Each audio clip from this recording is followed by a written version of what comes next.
the Mounds Mall in Anderson, Indiana. This is the last place he was seen alive, except for the person or persons who murdered him.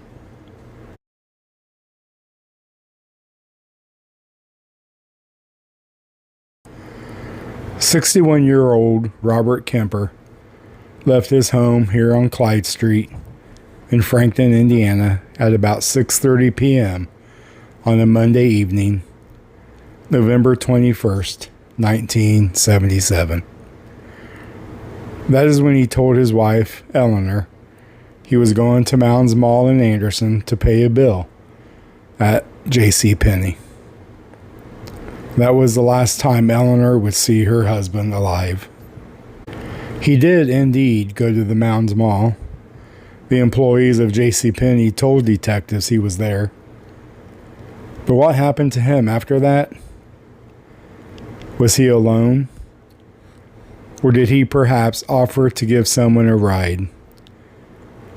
We do know that Robert didn't make it back home to Frankton that night. Robert's body was found at 8 a.m. the following day, here on the 1800 block of Sherman Street in Anderson, in an empty field just like this one, approximately 2.5 miles away from the Mounds Mall. This would not have been the route he would have taken back to his home. Let's take a look at Robert's life. He was born September 27, 1916, in Indiana. He had lived in South Bend and moved to Anderson about 1937. It was then he had enlisted in the U.S. Marine Corps as a veteran of World War II. He was a hardworking blue-collar factory employee, retiring from Delco Remy. He worked to build a nice life for himself and his family. Anderson, Indiana in the 1970s was a city defined by the immense power of the automobile industry. It was a time when the middle-class dream felt solid and permanent for many of its residents. Nearly 22,000 people in Anderson were employed by Delco Remy and Guide Lamp. Frankton, Indiana, on the other hand, where Robert lived with his family, was a small, tight-knit community that contrasted sharply with the booming industrial scale of neighboring Anderson.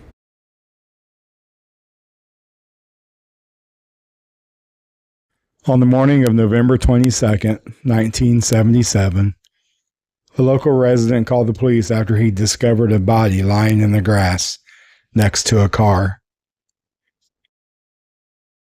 When the police arrived, they found the body of a 61-year-old Robert Kemper. Police quickly secured the area and began its investigation. The car was backed into the lot, the body lying about 3 feet away, face down, in the grass. According to the coroner's report, there were 3 gunshot wounds and several lacerations to the face. One .38 caliber bullet was removed from his upper right back, and the bullet that killed him, also a .38 caliber, was removed from his chest. There was also a gunshot wound that passed through his liver and his right wrist. They determined that Robert was likely beaten at another location because there was small amounts of blood in the car. But his life ended in that field of gunshot wounds. They believe robbery was the motive. His pants pockets were pulled out as if they were searched. His empty wallet was found across the street in another field. His keys were found a few feet behind his car. His glasses were found next to the body, twisted up, and one lens was broken out. There were 2 witnesses who heard gunshots the previous evening. One was a young man who said he heard 3 shots sometime between 8 and 9 p.m., and one elderly lady who said she heard 2 shots at about the same time, but neither witness went out to look to see what was going on. With this information, it was concluded that Robert was murdered sometime between 8 and 9 p.m. The coroner could not give a time of death because his body was preserved due to the cold weather of November in Indiana.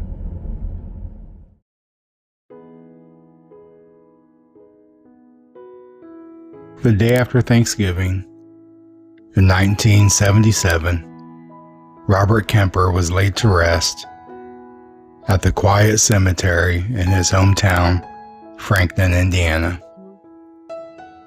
For nearly 24 years, his wife Eleanor would continue to live, wondering what happened that night.